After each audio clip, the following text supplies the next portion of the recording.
G'day there, Chris from the Headache and Pain Management Centre here for your Friday afternoon.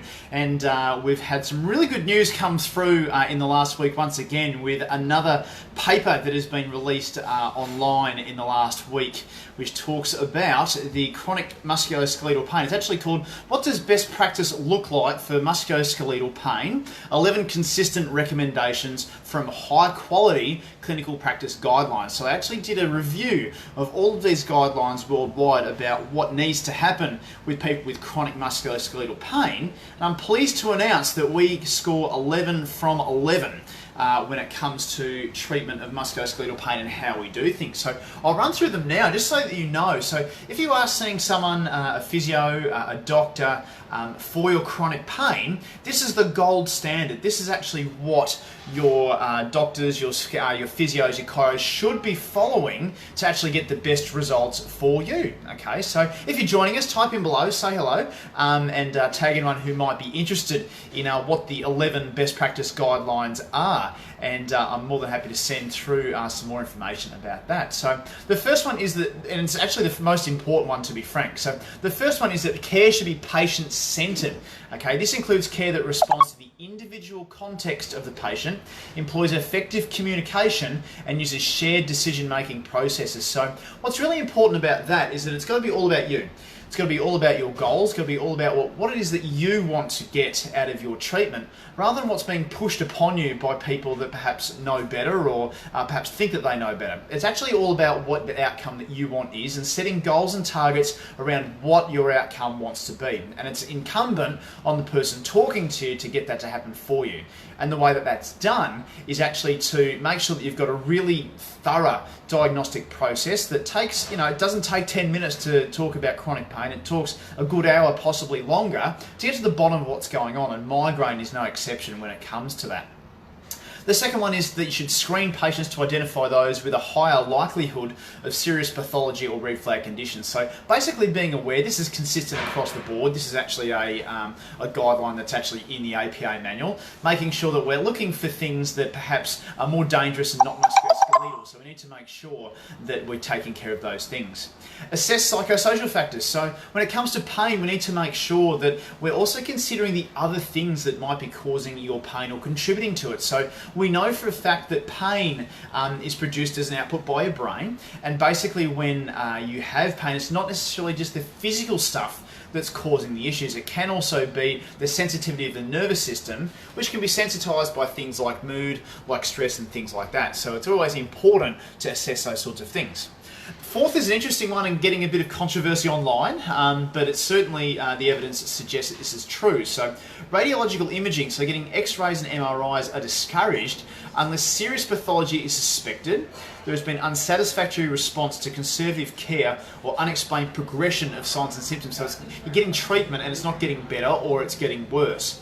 Or thirdly, that it's likely to change the management. So you actually need, say, an injection or surgery rather than just physical therapy. So what the key thing to that is that it's always been, the first line of defense when you go to your doctor for a very long time was to take an x-ray or a scan to work out if there might be a problem. But we now know that scans and pain don't relate, so they don't match up. Okay, so you can have pain without any issues on the scans, and you can have huge issues on the scans and no pain. So there's actually no link there. So sending someone for an x-ray or an MRI early in the piece is discouraged unless there's actually a serious reason for sending it there.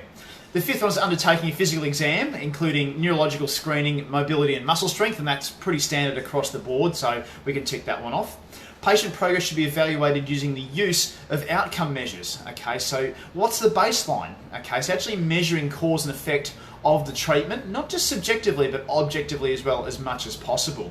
Providing patients with education and information about their condition and their management options. Okay, so obviously it's really important to educate people about what their problem is. So we actually have a process whereby we can explain what is happening with you, no matter how complex, and also about the options that you can do to manage that. If you are joining me, g'day, just saw you there. Type in underneath and say hello.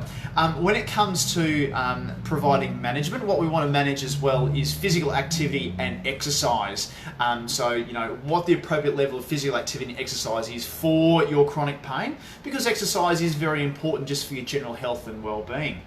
Number 9 is a good one as well. So applying manual therapy only as an adjunct to other evidence-based treatments. So this is something that would ruffle a few feathers, where manual therapy on its own is only a short-term fix. Is only something that will get you better for a short amount of time and open a window for things that may actually help more long-term.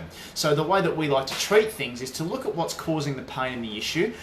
Tell your system, your nervous system, with a bit of manual therapy, that things are actually safe to do. And then you start strengthening and start moving and training the movement better so that it's more efficient. So if you're getting, additional, chiropractic every week for your life, or physio every week for your life, it's not getting better. It's actually it's not making it worse either, but it's not getting to the root of the problem, where the problem can actually be something that's not necessarily fixed with just a couple of sessions with, moving a joint or cracking it or something like that. It actually needs to be a whole encompassing plan which talks about all of the things that have been causing pain. So it can be psychosocial issues, can be depression, anxiety, stress, can be a lack of strength, which needs exercise to change that. So we need to be really careful that we're not in a cycle of just relying on one particular person to put you back in place or something like that, because we know that that's not the case and that's not what happens.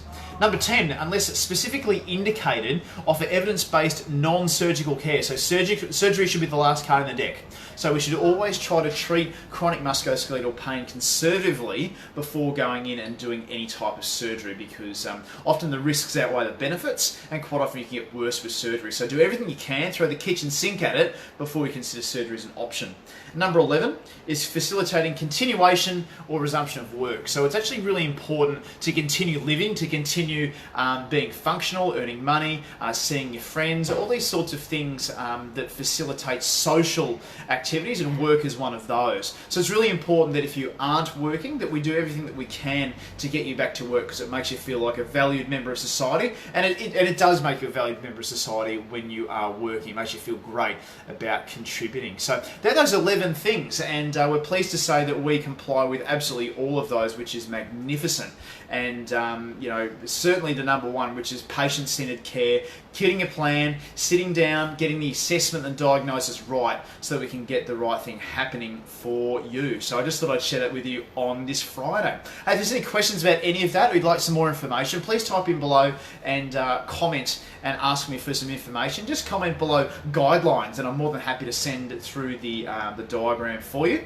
And of course, naturally, if there's any questions or anyone who might find this useful, like, share, comment, and we can deal with things from there. It's nice to meet you and see you once again for your Friday. Hope you're having a great week and a good weekend, and I'll see you again next week. Cheers, bye for now.